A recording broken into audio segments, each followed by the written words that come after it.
పరిశుద్ధ గ్రంథంలో నుండి రెండవ కొరింథీయులకు రాసిన పత్రిక, కొరింథీయులకు రాసినటువంటి రెండవ పత్రిక 1వ అధ్యాయము 12వ వచనం చదువుకుందాం. కొరింథీయులకు రాసిన రెండవ పత్రిక 1వ అధ్యాయము 12వ వచనం. మా అతిశయం ఏదనగా లౌకిక జ్ఞానమును అనుసరింపక దేవుడు అనుగ్రహించు పరిశుద్ధతతోనూ నిష్కాపట్యముతోనూ దేవుని కృపనే అనుసరించి లోకములో నడుచుకుంటమనియు విశేషముగా మీ ఎడల నడుచుకుంటమనియు మా మనస్సాక్షి సాక్ష్యమిచ్చుటయే. చాలండి. ఈ కొరింథీ అనబడేటువంటి ఈ పత్రికను రాసిన వ్యక్తి పౌలు, అపోస్తలుడైనటువంటి పౌలు. ఈ అపోస్తలుడైన పౌలు పలుకుతున్న మాటను మనం ఆలోచన చేసినప్పుడు కొరింథీ పట్టణంలో ఉన్నటువంటి సంఘంతో మాట్లాడుతూ ఉన్నాడు. ఏమని మాట్లాడుతూ ఉన్నాడు? మా అతిశయం ఏదనగా లౌకిక జ్ఞానమును అనుసరింపక అని అంటూ ఉన్నాడు. ఏమంటున్నాడు? లౌకిక జ్ఞానమును అనుసరించడం లేదు అని అంటూ ఉన్నాడు.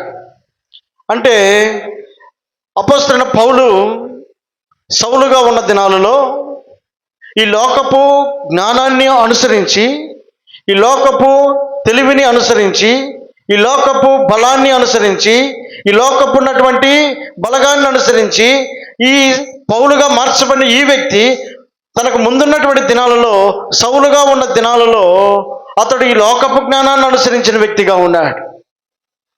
ఇప్పుడైతే నేను ఈ లోకపు జ్ఞానాన్ని అనుసరించడం లేదు అని అంటున్నాడు. కానీ ఒకప్పుడు తాను అనుసరించిన జ్ఞానాన్ని మనం ఆలోచన చేసినప్పుడు, తను తీసుకున్న నిర్ణయాన్ని మనం ఆలోచన చేసినప్పుడు, తను ఎంచుకున్న మార్గాన్ని ఆలోచన చేసినప్పుడు, అదే అపోస్తల కార్యాల గ్రంథంలో 8వ అధ్యాయము 1వ వచనం చదువుదాం. అపోస్తల కార్యాల గ్రంథం 8వ అధ్యాయం 1వ వచనం. ఆ కాలమందు యెరూషలేములోని సంఘమునకు గొప్ప హింస కలిగినందున అపోస్తలులు తప్ప అందరూ యూదయ సమరయ దేశముల యందు చెదిరిపోయిరి.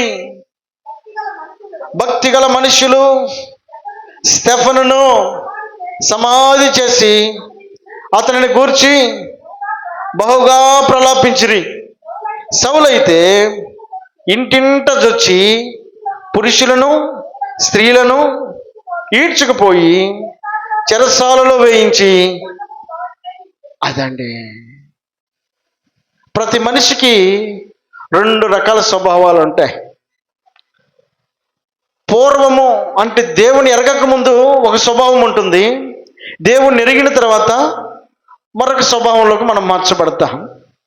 ఇదిగా మనం ఎన్నుకున్నటువంటి మార్గము సరైనదో కాదో ఎరగనటువంటి దినాలలో సౌలు అనబడేటువంటి వ్యక్తి ఎలాగున్నాడు అంటే, ఇంటింట జొచ్చి అంటే ఇంటింటికి వెళ్ళి ఏం చేస్తున్నాడు?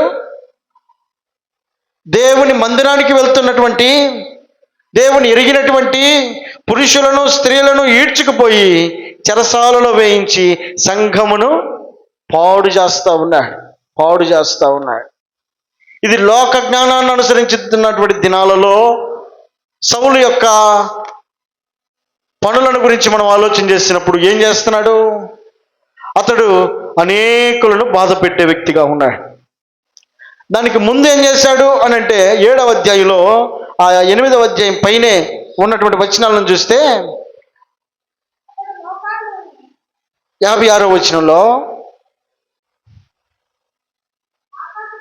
ఆకాశము తెరవబడుటయు మనుష్య కుమారుడు దేవుని కుడిపార్శ్వమందు నిలిచి ఉండుటయు చూచుచున్నానని చెప్పెను.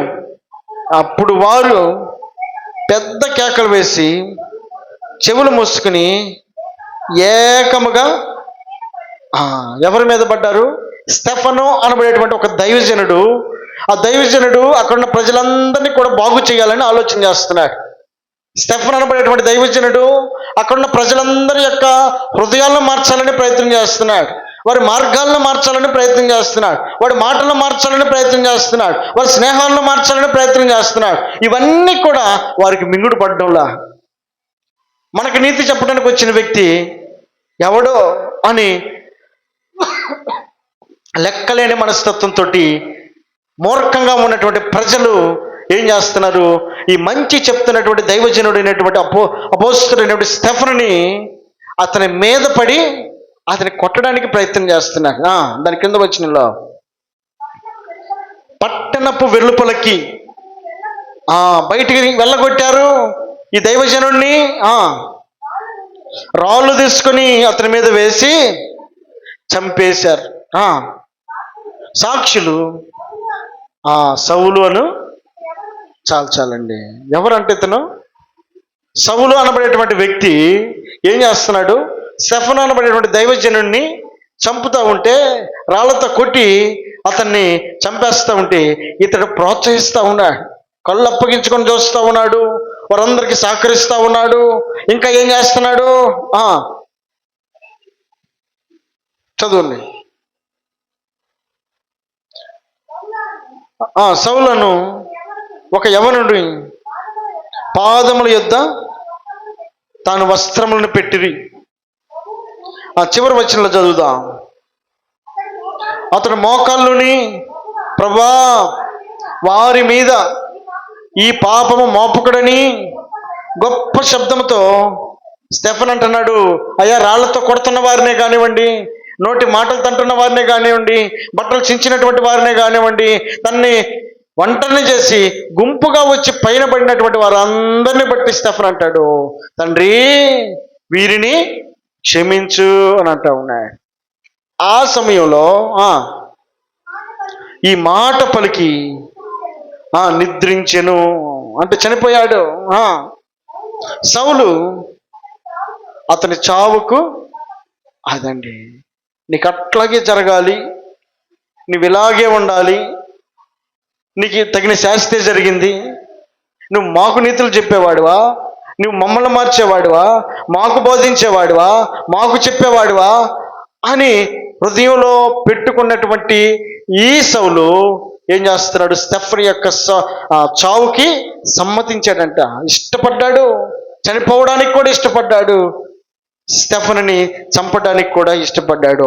అంత మాత్రమే కాకుండా సంఘమంతటిని కూడా ఇంటింటికి ఎవరైతే స్టెఫెనుని వెంబడించారో, ఎవరైతే స్టెఫెనుని ఫాలో అవుతా ఉన్నారో, ఎవరైతే స్టెఫెను యొక్క మాటలకు లోబడ్డారో వారందరి ఇళ్ళకి వెళ్ళి ఇతడు ప్రతి ఒక్కరిని కూడా బయటికి లాక్కొని వచ్చి వారిని కొట్టి చెరసాల్లో వేయించి వారిని హింసిస్తూ ఉన్నాడు. ఎంత మూర్ఖత్వం కలిగినటువంటి ఈ సౌలు ఇదిగో దేవుణ్ణి ఎరిగాడు. చదువుతాం 9వ అధ్యాయం 3వ వచనంలో. అతడు ప్రయాణము చేయుచు దమస్కు దగ్గరకు వచ్చినప్పుడు అకస్మాత్తుగా ఆకాశము నుండి ఒక వెలుగు అతని చుట్టూ ప్రకాశించెను.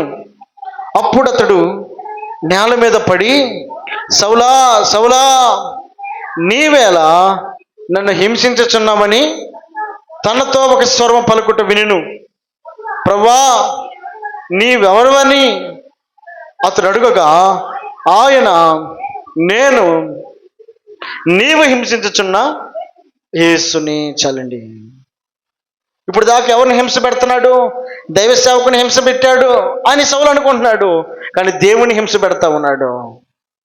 ఇదిగో దేవుడిని అడిగిన ప్రజల్ని హింస పెడతా ఉన్నాడు అని ఒకవేళ సౌలు అనుకోవచ్చేమో. ఇదిగో తన ప్రజలను హింసిస్తున్నాడని ఒకవేళ సౌలు హృదయంలో ఉండొచ్చేమో, కానీ ఇదిగో తన బిడ్డలకు హాని కలిగిస్తే ఎవరికి హాని కలిగించినట్టు? దేవునికి హాని కలిగించినట్టే, దేవునికి కష్టాన్ని కలిగించినట్టే. తన బిడ్డలను ఇబ్బంది పెడితే, తన బిడ్డలను కష్టపెడితే, తన బిడ్డలను కష్టానికి గురి చేస్తే ఇదిగో దేవుడు మన భారమంతటిని కూడా మోసేవాడై ఇప్పుడు అంటున్నాడు కదా, ఏమంటున్నాడు? ఇదిగో సౌలుతో మాట్లాడుతున్నా, సౌలు ఇదిగో నీవు హింసించుచున్న యేసుని నేనే. నన్ను ఎరిగి ఉన్నారనే కదా ఇంటింటికి వెళ్ళి ప్రతి ఒక్కరిని కూడా బాధ పెడతా ఉన్నావు. ఇదిగో నన్ను ఎరిగి ఉన్నాడనే కదా ఇదిగో స్టెఫనుని రాళ్లతో కొట్టడానికి కూడా నీవు ఇష్టపడ్డావు అని ఎప్పుడైతే దేవుడు మాట్లాడాడో వెంటనే అతడు దేవునికి లోబడిపోయాడు. దేవునికి తన జీవితాన్ని అప్పగించుకున్నాడు. దేవుని స్తోత్రం చెల్లిద్దాం. హల్లెలూయా. ఎంత మూర్ఖత్వం కలిగినటువంటి వ్యక్తి, ఎంత తన జ్ఞానంతో ప్రజలకు ఇబ్బంది పెట్టాలనుకునేటువంటి వ్యక్తి, తన జ్ఞానంతో ప్రజలను నష్టపరచాలనుకున్న వ్యక్తి. ఇదిగో లౌకికమైన జ్ఞానము ఏం చేస్తుంది? మనుషులకి కష్టాన్ని కలుగు చేస్తుంది, మనుషులకి నష్టాన్ని కలుగు చేస్తుంది. లౌకికమైన జ్ఞానము మనుషుల మధ్యలో ఎడబాటును కలుగు చేస్తుంది. ఇప్పుడు అంటాడు కదా, సౌలు కాస్త పౌలుగా మార్చబడ్డాడు. పేరు మార్చుకున్నంత మాత్రాన తన క్రియలు మార్చుకోకపోతే దేవుడు ఇష్టపడేవాడు కాదు, కానీ పేరు మార్పుతో సహా తన క్రియలను కూడా అతడు మార్చుకున్నాడు. ఒకప్పుడు లౌకికమైనటువంటి జ్ఞానాన్ని అనుసరించిన ఈ వ్యక్తి ఇప్పుడు అంటాడు కదా, నేను లౌకికమైన జ్ఞానాన్ని అనుసరించడం లేదు. 2 కొరింథీయులకు రాసిన పత్రిక 1:12 వచనాలు, 1వ అధ్యాయం 12 వచనాలు.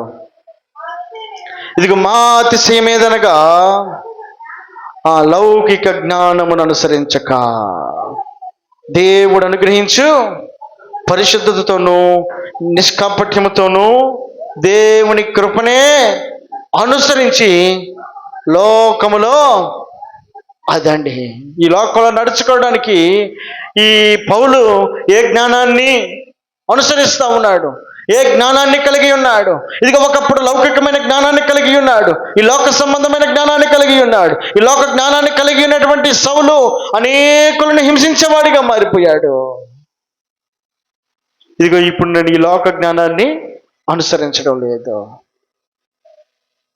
ఇదిగో దేవుని కృపను అనుసరిస్తూ ఉన్నాను. ఈ దేవుని కృపను బట్టి ఈ లోకంలో నేను నడుచుకుంటా ఉన్నాను. ఈ లోక జ్ఞానాన్ని నేను అనుసరించడం లేదు అని అంటా ఉన్నాడు. ఈ లోక జ్ఞానాన్ని అనుసరించకుండా పౌలు చేస్తున్న పని ఏంటంటే ఇదిగో పర సంబంధమైనటువంటి జ్ఞానాన్ని అనుసరిస్తూ ఉన్నాడు, పరలోకంలో ఉన్న జ్ఞానాన్ని అనుసరిస్తూ ఉన్నాడు. ఇదిగో దేవుని జ్ఞానాన్ని అనుసరించడానికి ఇష్టపడుతూ ఉన్నటువంటి పౌలు ఈ మధ్యాహ్న కాల సమయంలో మనకు కనబడతా ఉన్నాడు. ఒకప్పుడు తెలుసా తెలియక ఈ లోక జ్ఞానాన్ని బట్టి అనేకుల యొక్క నష్టానికి కారకుడయ్యాడు, కానీ ఇదిగో ఇప్పుడు దేవుణ్ణి ఎరిగి ఉన్నాడు కనుక అనేకులకు మేలు చేయడానికి ఇష్టపడుతున్నాడు.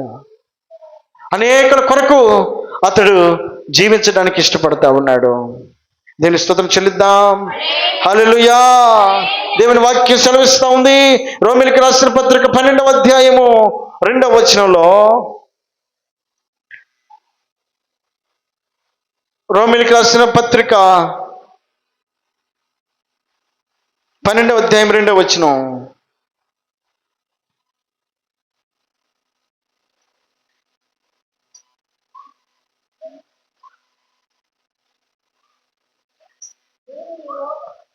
మీరు ఈ లోక మర్యాదను అనుసరింపక ఉత్తమమును అనుకూలమును సంపూర్ణమునయున్న దేవుని చిత్తమేదో పరీక్షించుకొని తెలుసుకున్నట్లు మీ మనస్సు మారి నూతన మొగుట వలన రూపాంతరము పొందుడి. మీరు ఈ లోక మర్యాదను అనుసరింపక, ఒకవేళ కనుక ఈ లోక మర్యాదనే కనుక మనం అనుసరిస్తే, ఈ లోక జ్ఞానాన్నే మనం అనుసరిస్తే, ఈ లోకపు క్రియలనే మనం అనుసరిస్తే, ఈ లోకపు తెలివినే మనం ఆలోచన చేస్తే, ఈ లోకం ఏమి నేర్పుతుంది తెలుసా?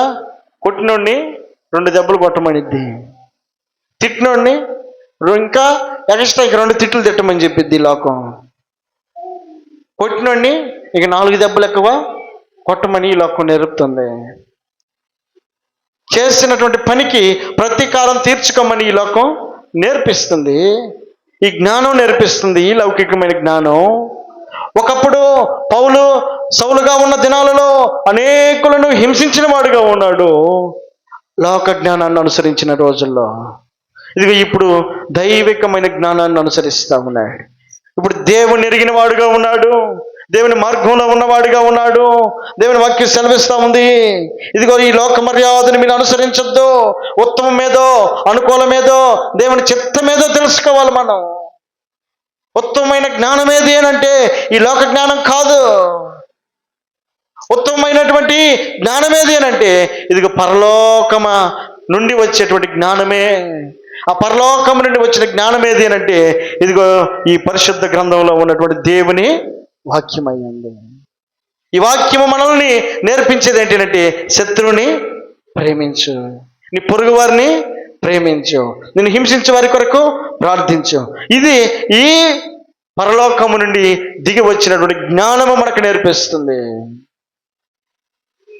కాబట్టి ఈ పర సంబంధమైనటువంటి జ్ఞానాన్ని నేను అనుసరిస్తున్నానని పౌలు అంటా ఉన్నాడు.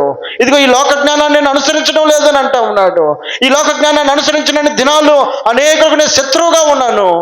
ఇదిగో పరలోకం నుండి వచ్చిన జ్ఞానాన్ని అనుసరిస్తూ ఉండగా అనేకులను హక్కును చేర్చుకోవడానికి ఇష్టపడతా ఉన్నాను. ఒకప్పుడు త్రోసేశాను, ఇప్పుడేమో హక్కును చేర్చుకుంటున్నా. ఈ పరలోకం నుండి వచ్చిన జ్ఞానము ఎలాంటిది అని అంటే యాకోబు రాసిన పత్రిక చదువుదాం. ప్రకటన గ్రంథానికి యువతలు ఉంటుంది. హెబ్రీయులకు రాసిన పత్రిక తర్వాత యాకోబు రాసినటువంటి పత్రిక 3వ అధ్యాయము 212వ పేజీ, 211వ పేజీ.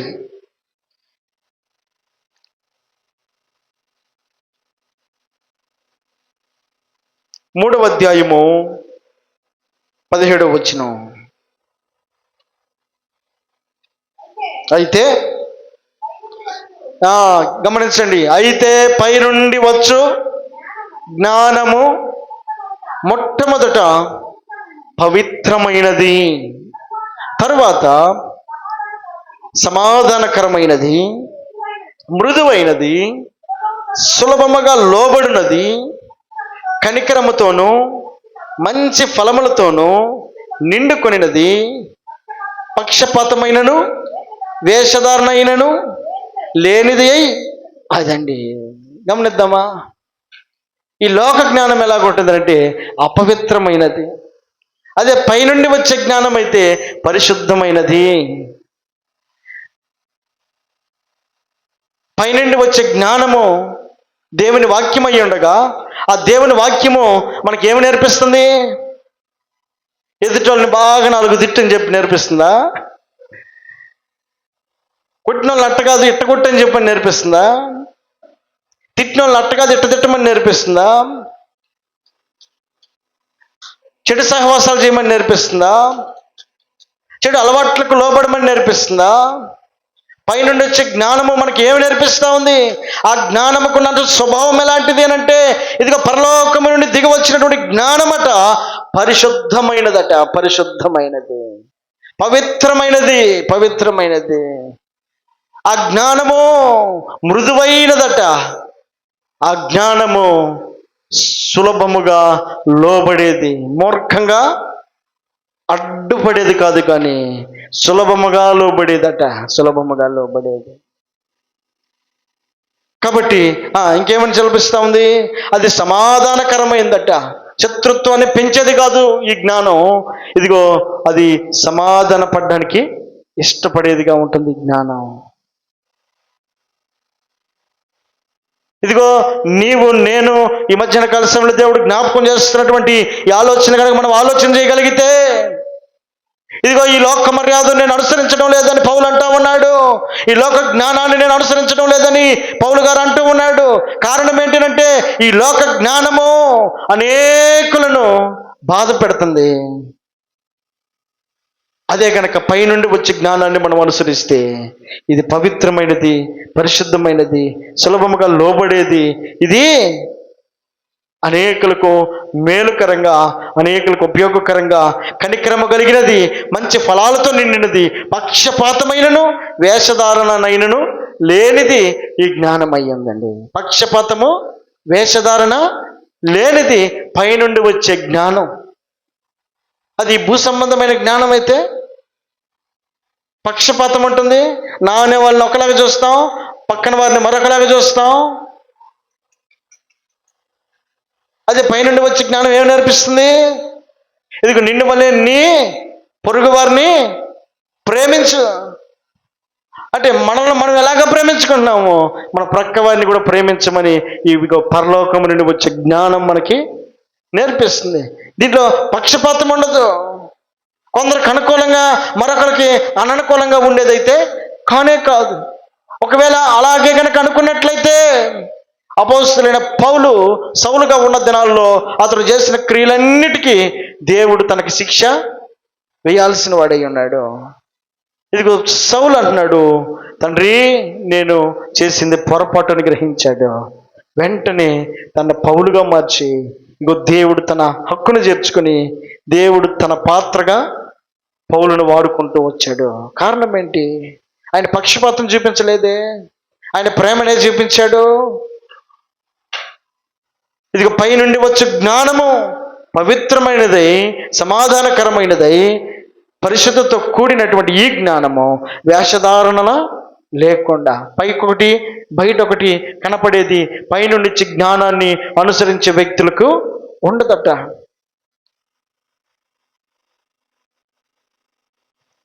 కాబట్టి ఇట్టి జ్ఞానాన్ని అనుసరించాలని దేవుని వాక్యం సెలవిస్తా ఉంది. దేవునికి మహిమ కలుగును గాక. హల్లెలూయా. 13వ వచనం చదువుదాం.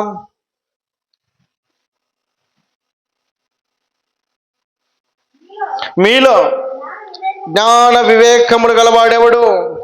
వాడు జ్ఞానముతో కూడిన సాత్వికము గలవాడై తన యోగ్య ప్రవర్తన వలన తన క్రియలను అదండి మనము జ్ఞానము కలిగిన వారము, మనం జ్ఞానముతో కూడిన సాత్వికము గలవారమై మన యోగ్యత ప్రవర్తన మన క్రియలో కనపరచాలట.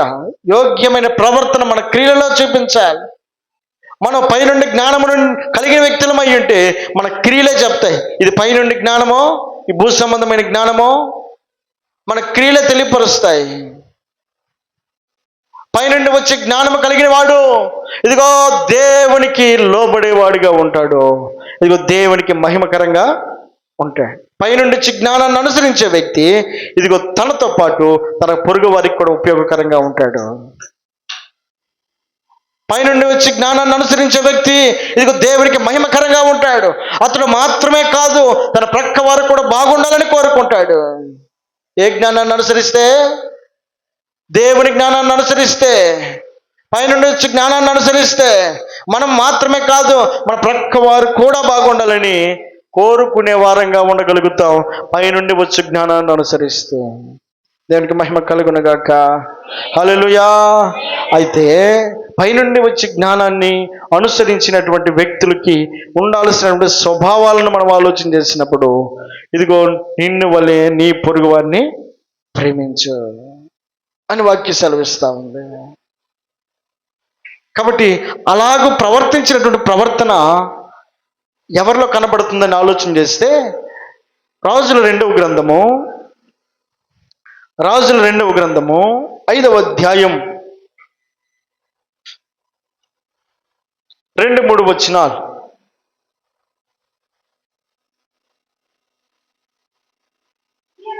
ఆ సిరియనులు గుంపు గుంపులుగా బయలుదేరి ఇశ్రాయేలు దేశం మీదకి పోయి ఉండిరి. వారచ్చట నుండి ఒక చిన్న దానిని చెరగొని తేగా అది నయమాను భార్యకు పరిచారము చేయుచుండెను. అది షోమ్రోనులోనున్న ప్రవక్త దగ్గర నా ఏలినవాడు ఉండవలనని నేను ఎంతో కోరుచున్నానని అతడు నా ఏలినవానికి కలిగిన కుష్ఠరోగమును బాగు చేయవలనని తన యజమానురాలితో నేను చాలండి. ఎవరిక్కడ పరిస్థితి ఏంటి? నయమాను అనబడేటువంటి ఒక వ్యక్తి ఉన్నాడు. ఈ వ్యక్తి ఏం చేస్తున్నాడు అని అంటే మొదటి వచనంలో ఉంటుంది. సిరియా రాజు అయిన సైన్యాధిపతి అయిన నయమాను అను ఒక ఉండెను. అతని చేత యెహోవాయే సిరియా దేశమునకు జయము కలుగజేసి ఉండెను కనుక అతడు తన యజమానుని దృష్టికి ఘనుడై దయ పొందిన వాడైను. అతడు మహాపరాక్రమశాలి అయి ఉండెను కానీ అతడు కుష్ఠిరోగి. చాలండి. ఏంటట? పరాక్రమశాలి, మంచి యుద్ధములో నైపుణ్యం కలిగిన వాడు. ఇదిగో సిరియా రాజు దగ్గర అతడు సైన్యాధిపతిగా ఉన్నాడు. అనేకుల సైనికులకు ఇతడు అధిపతిగా ఉన్నాడు. యుద్ధం చేయాలి అని అంటే ఇతడు ముందుండి ఆ యుద్ధాన్ని గెలిపించేవాడై ఉన్నాడు. మంచి ధైర్యశాలి, మంచి గొప్పవాడు, మంచి పేరు పొందినవాడు, మంచి బలాఢ్యుడు, మంచి ఘనత కలిగిన వాడు, మంచి పేరు పొందినవాడు. ఈ సిరియా రాజు దగ్గర సైన్యాధిపతిగా ఉన్నటువంటి నయమాను అనబడేటువంటి వ్యక్తి అండి. ఈ నయమానుకున్నటువంటి రోగం ఏంటి అనంటే కుష్ఠరోగం. పైకేమో ఎట్లాగున్నాడు? పరాక్రమశాలిగా ఉన్నాడు. యుద్ధము విజయాన్ని పొందుకునే అంత శక్తి కలిగిన వాడుగా ఉన్నాడు. ఇదిగో లోపల చూడబోతేనేమో కుష్ఠరోగంతో కుషించిపోతా ఉన్నాడు, కృంగిపోతా ఉన్నాడు.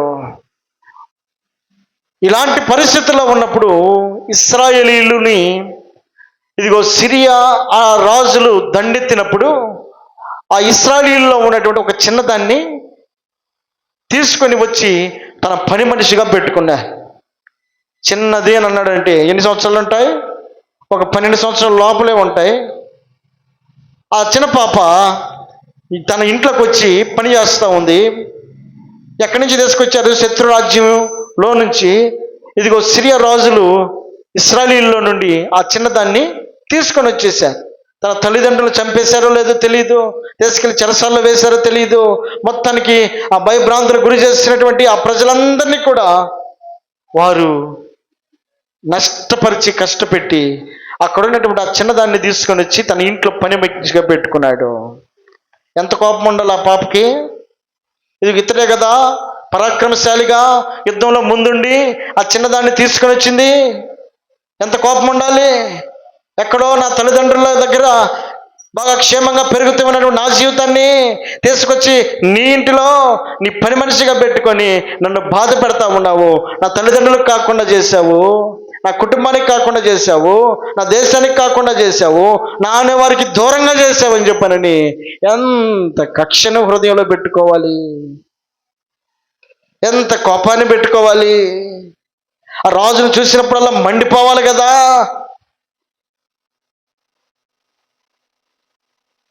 తీసుకొచ్చేటప్పుడు ఏమన్నా ఆమెను అడిగి తీసుకొచ్చాడనంటే బలవంతంగా తీసుకొచ్చి తన ఇంట్లో పని మనిషిగా తన యజమానురాల దగ్గర పని చేయించుకుంటా ఉన్నాడు. రోజు చూస్తుంది. బయటికి వెళ్ళేటప్పుడేమో బాగా దేహదారుఢ్యంతో అన్ని కవచాలు ధరించుకొని బాగా చక్కగా సంతోషంగా బయటికి వెళ్ళి యుద్ధంలో గెలిచి ఇంటికి వస్తున్నాడు. ఇంటికి వచ్చిన తర్వాత బట్టలు ఇప్పి చూస్తేనేమో ఎలాగున్నాడు? కుష్ఠరోగంతో ఉన్నాడు. చూసింది ఈ చిన్నది. ఏం చేస్తుంది? వీడికి ఎట్లాగే ఉండాలి, నన్ను తీసుకొచ్చి చెరపట్టి తన గృహంలో పెట్టుకొని నా తల్లిదండ్రులు ఏమయ్యారో, నా కుటుంబం ఏమైపోయిందో, నా అనేవారు ఏమైపోయారో, నా దేశం ఏమైపోయిందో, నా పరిస్థితి ఎటు కాకుండా చేశాడని చెప్పానని కక్ష పెంచుకోవలసినటువంటి ఆ పాప ఎక్కడి నుంచి చెరకుని తీసుకుని వచ్చాడు? ఇశ్రాయేలు ప్రజల్లో నుండి తీసుకుని వచ్చాడు. ఇశ్రాయేలు ప్రజలు అనగా ఎవరు? దేవుని చేత ఏర్పరచబడినటువంటి జనాంగములో నుండి, దేవుడు అంటే ఎవరో తెలిసినటువంటి జనాంగములో నుండి, దేవుని గుర్తెరిగిన జనాంగములో నుండి, దేవుడు ప్రేమించిన జనాంగములో నుండి ఈ పాపను తీసుకుని వస్తే ఈ పాప తన తల్లిదండ్రుల దగ్గర ఏ క్రమం నేర్చుకుందో తెలియదు కానీ, లేదా తన సేవకుడి దగ్గర ఏ క్రమం నేర్చుకుందో తెలియదు కానీ, ఇది ఒక హింసించినటువంటి, బాధ పెట్టినటువంటి, కష్టపెట్టినటువంటి, ఇబ్బంది పెట్టినటువంటి ఇదిగో నయమానుని చూసినటువంటి ఈ పాప ఇదిగో కోపంతో ఊగిపోలేదు. ఇదిగో తనకు కలిగినటువంటి ఆ కీడును బట్టి ఈమె సంతోషపడలేదు. ఏం చేస్తుంది? ఇదిగో నిన్ను వలే నీ పొరుగు వారిని ప్రేమించు అన్నట్లుగా ఇదిగో పైనుండి జ్ఞానము ఏం చేస్తుంది? కక్ష తీర్చుకోదట. ఏం చేస్తుంది? సమాధాన పడుతుంది. ఏ జ్ఞానంతో నిండుకుంది పాప? పైనుండి వచ్చే జ్ఞానంతో నిండుకుంది. వాస్తవంగా అయితే ఈ భూ సంబంధమైన జ్ఞానంతో అయితే అవసరమైతే వాడు అటు తిరిగినప్పుడు ఏదో ఒకటి తీసుకుని నెత్తి మీద వేయాల్సినటువంటి పరిస్థితి. కానీ ఈ పాప ఎలా ఆలోచన చేస్తుందో తెలుసా? ఏమని అంటుంది 2వ వచనంలో, సిరియనులు గుంపు గుంపులుగా బయలుదేరి ఇశ్రాయేలు దేశంకి పోయి ఉండిరి. వారు అచ్చట నుండి ఒక చిన్నదాన్ని చెరగొని తేగా అది నయమాను భార్యకు పని చేస్తా వస్తా ఉంది. అది షోమ్రోనులో ఉన్న ప్రవక్త దగ్గర నా ఏలినవాడు ఉండవలనని నేను ఎంతో కోరుకుంటున్నాను. దేవుని స్తోత్రం చెల్లిద్దాం. ఎక్కడ ఉండాలని కోరుకుంటుంది? నా ఏలినవాడు అని అంటా ఉంది. తన యజమానుడు అని గ్రహిస్తూ ఉంది పాప. ఎవరిని? ఇదిగో తన కుటుంబంలో నుంచి దూరపరిచిన వ్యక్తి, తన కుటుంబం నుంచి దూరంగా తీసుకొచ్చిన వ్యక్తి, ఇదిగో తనని తన ప్రజలకు దూరం చేసినటువంటి ఈ వ్యక్తి ఆమె అనుకుంటుంది, ఇదిగో నా ఏలినవాడు అని అంటా ఉంది. అంటే నన్ను, నా పైనున్న అధికారిగా ఆమె గమనిస్తూ ఉంది. అతని యొక్క క్షేమాన్ని ఆమె కోరుకుంటా ఉంది. ఏమని అంటా ఉందనంటే, ఇదిగో నేను ఎంతో కోరుకుంటున్నాను. కారణం ఏంటంటే, ఇదిగో షోమ్రోనులోనున్న ప్రవక్త దగ్గర నా ఏలినవాడు ఉండాలి. ఎవరున్నారు షోమ్రోనులో? ఎలీషా అనబడేటువంటి ప్రవక్త ఉన్నాడు. ఇదిగో ఎలీషా అనబడేటువంటి ప్రవక్త దగ్గరికి వెళ్తే నా యజమానుడికి క్షేమం కలుగుతుంది. ఆ ప్రవక్త దగ్గరికి వెళ్తే నా యజమానుడికి ఆరోగ్యం కలుగుతుంది, ఆ యజమానుడికి క్షేమం కలుగుతుంది, నా యజమానుడికి సంతోషము కలుగుతుంది అని ఎరిగినటువంటి ఈ పాప చక్కటి సలహా ఇస్తూ ఉందండి. ఏం చేస్తుంది? సలహా ఇస్తూ ఉంది. ఎలాంటి సలహా అది? నయమానుకు మేలుకరమైన సలహా, నయమానుకు ఉపయోగకరమైన సలహా, నయమానుకు క్షేమకరమైనటువంటి సలహా, నయమానుకు ఆరోగ్యకరమైనటువంటి సలహా ఆమె ఇస్తూ ఉంది. ఎక్కడ ఉండాలని కోరుకుంటుంది? నా ప్రవక్త దగ్గర నా ఏలినవాడు ఉండాలి అని కోరుకుంటుందండి. అంటే శత్రువు యొక్క క్షేమాన్ని ఆ చిన్న వయసులోనే దరిదాపు 12 సంవత్సరాల లోపు వయసు కలిగినటువంటి ఆ పాప ఎదుటి వారి యొక్క క్షేమాన్ని కోరుకుంటా ఉంది. అంటే ఏ జ్ఞానంతో నిండుకుంది? ఎంత భక్తి కలిగింది, ఎంత జ్ఞానం కలిగి ఉంది, ఎంత దేవునికి ఇష్టమైనటువంటి ప్రవర్తన ప్రవర్తిస్తూ ఉంది.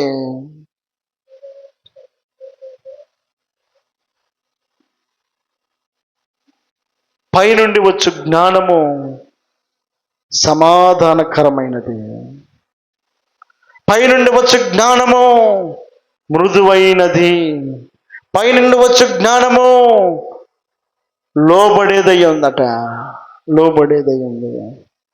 ఇదిగో ఆ పరసంబంధమైనటువంటి జ్ఞానాన్ని కలిగినటువంటి ఈ చిన్నది ఇదిగో తన యజమానునికి చక్కటి సలహా ఇస్తా ఉంది.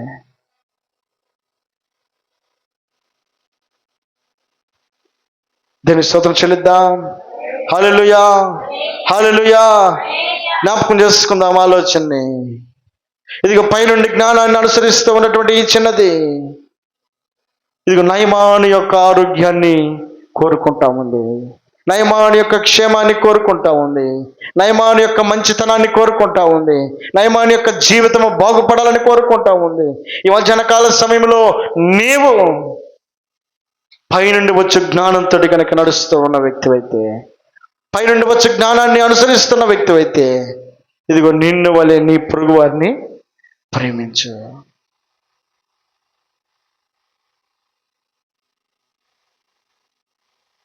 ఆ పైనుండి వచ్చే జ్ఞానాన్ని అనుసరిస్తే దేవుని మెప్పించగలుగుతాం, దేవుని సంతోషపరచగలుగుతాం, దేవుని యొక్క ఆశీర్వాదమును మనం పొందుకోగలుగుతాం.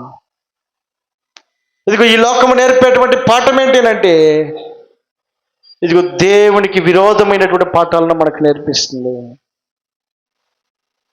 ఈ లోక జ్ఞానము మనల్ని అనేకులను దూరం చేసుకునేటట్లుగా చేస్తుంది. ఈ లోకపు జ్ఞానము కయ్యూనులో ఉంది కాబట్టి తమ్ముడైన హేబేలుని ప్రేమించలేకపోతా ఉన్నాడు. ఇక చిన్న విషయం దగ్గర ఇతను అతను నిందలేదు, అతడు ఇతను నిందలేదు, ఏదో వారి కాడ ఉన్నదానిలో దేవునికి ఇచ్చే విషయంలో హేబేలుది దేవుడు అంగీకరించాడు తన హృదయాన్ని బట్టి. కయ్యూనిది దేవుడు అంగీకరించలా. ఇదిగో అంగీకరించబడిన దాన్ని బట్టి హేబేలు ఏం పొరపాటు చేశాడు?